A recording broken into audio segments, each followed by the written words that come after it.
என்னதான் நடக்கட்டுமே, இருட்டில் நீதி மறையட்டுமே, ஒரு தலைவன் இருக்கிறான் தயங்காதே என்று ஒரு தலைவனுக்கு விசுவாசமாக இருந்தால் நீதி கிடைக்கும் என்ற நம்பிக்கை ஊட்டக்கூடிய ஒரு அரசியல் இன்று உலகெங்கிலும் இருப்பதை பார்க்கலாம். ஆனால் மாற்றங்களை உருவாக்குவது இவர்கள் அல்ல. மாற்றம் உருவாக்குவது வர்க்க முரண்பாடுகளால் உருவாகும் வர்க்க போராட்ட அரசியல்.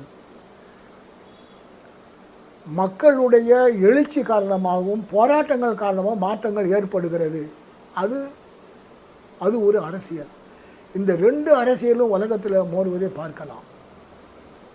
இன்று தனிநபர் ஆதிக்கம் செலுத்தக்கூடிய அரசியல் வரக்கூடிய தீங்குகளை, இதற்கு ஒரு வரலாறு இருக்கிறது.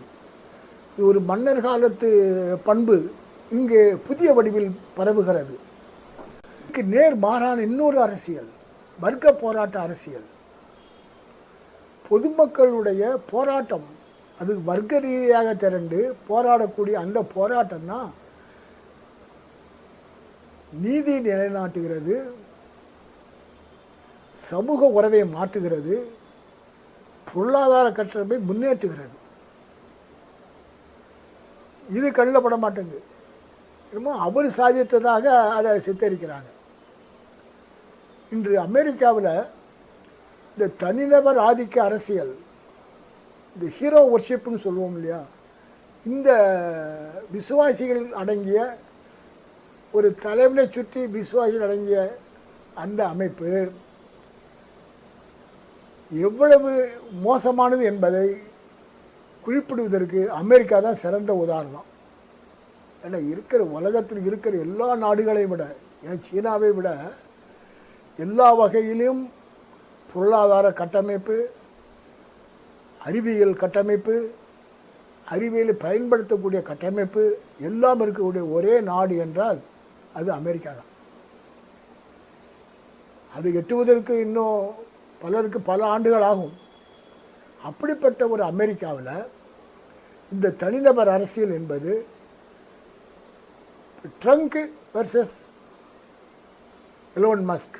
எலோன் மஸ்க் ஒரு கார்ப்பரேட் நிர்வாகி, ட்ரங்க் ஒரு விசுவாசி அரசியலை உருவாக்கக்கூடிய ஒரு தலைவர். அவர்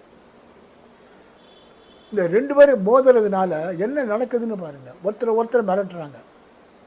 இதன் விளைவாக ஐடி இண்டஸ்ட்ரி, எனர்ஜி இண்டஸ்ட்ரி,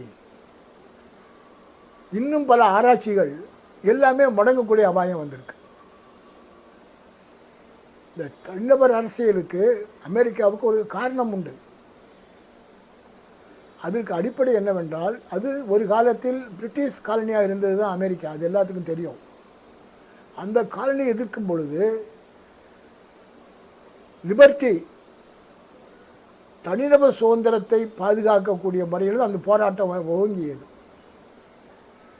தனிநபர் சுதந்திரத்தை பாதுகாக்கக்கூடிய அந்த சுதந்திரம் இன்று அங்கு யார் எதை வேண்டுமானாலும் செய்யலாம் என்று அது எங்கே கொண்டு போய் விட்டுருக்குன்னா, குழந்தைகள் கூட துப்பாக்கி எடுத்துக்கொண்டு வேண்டாதவனை சுற்றுது. அங்கு எல்லா லிபர்ட்டி இருக்கிற காரணத்தினால இருக்கிற இது முடக்கம் ஏற்பட்டிருக்கிறது.